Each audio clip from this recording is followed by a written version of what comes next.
Welcome back to the Ed Show. The battleground story tonight. Newt Gingrich is cranking up the volume on his psycho anti-President Obama campaign. He's saying President Obama and the Obama administration is the greatest threat America has ever faced. I didn't know that. And he's launched a campaign to mobilize 10 million conservative voters ahead of the midterms. He kicked it off with a fear-mongering video. Here it is. I don't remember any time in American history where we've had such a threat to our basic way of life. A genuinely radical, secular socialist machine ramming things through with no regard for American values or the beliefs of the American people. Again and again, this administration and its allies in Congress simply run over the beliefs and values of the American people. Why didn't we use that for Psycho Talk tonight? Newt, do you really want to get into your background? And after being reprimanded and fined for the House ethics violations, you know, some think you're a loser. You know, some people say the way they do it over there. You're the last guy who should be lecturing us about values, Mr. Gingrich. Let me bring in Reverend Barry Lynn, Executive Director of Americans United for Separation of Church and State. Reverend, good to have you with us tonight. Nice to be back. Here we go, mixing religion, scaring Americans right back to the voting booth, and President Obama is evil. You know, I always wonder, where does Newt Gingrich get his values? I think possibly from, he gets them in dreams after really bad fish dinners.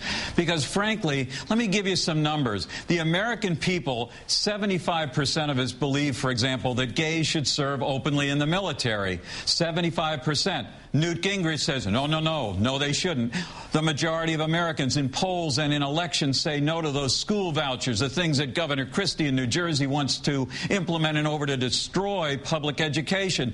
The majority of Americans oppose it. Newt Gingrich wants it. In other words, if the American people want all the things that I would say normal people want, why is he an outlier? Why is he promoting values that most Americans don't want? This guy always had bad ideas. We knew that when he was Speaker of the House. He was always playing fast and loose with morality and ethics. But now he has this overlay of religiosity to try to convince people he's changed. But the fundamental core of this man is a man who hates public schools, who thinks the poor are poor because they just don't work hard enough, and who is simply living on another planet with a different constitution. President Obama yesterday was asked about being a Christian. This is his response, which I thought was very powerful. I want your response.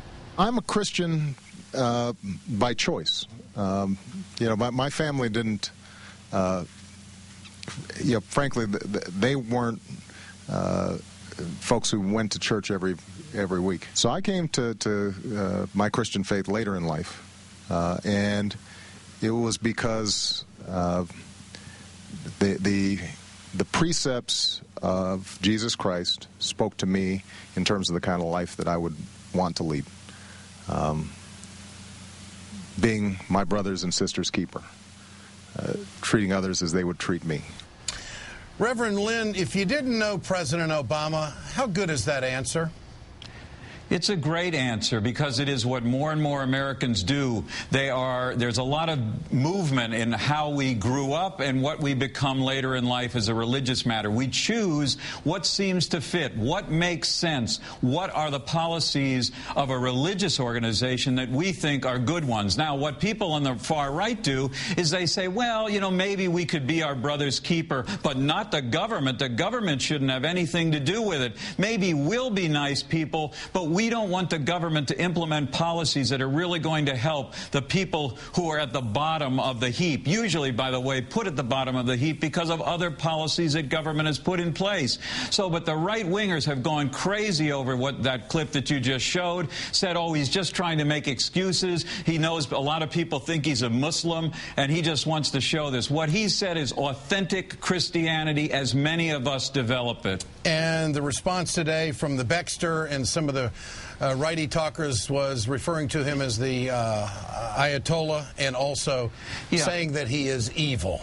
It's so insulting. You know, they condemn secularism, secular government. Yeah. Of course we have to have a secular government. The alternative is to have a sacred one, a religious one, where the majority religion gets to make all the rules. That has never worked anywhere on this planet. It certainly wouldn't work here. Newt Gingrich the other day said he wants a new federal law. I know people say he's a naysayer, but he wants a new federal law to bar judges from using Sharia law in their decisions. Now, that's a big issue, isn't it? Do people call your radio show, Ed, and say, you know, I just lost my job today because of Sharia law. My house has been foreclosed by the Sharia law. Of course not. The point is, this is a man who is looking for these fringe issues to try to scare people when there isn't even a problem there in the first place. And by the way, if somebody said, oh, you don't want to have Christian values governing constitutional law either, he'd probably say, oh, well, that's different from Sharia. He's totally hypocritical.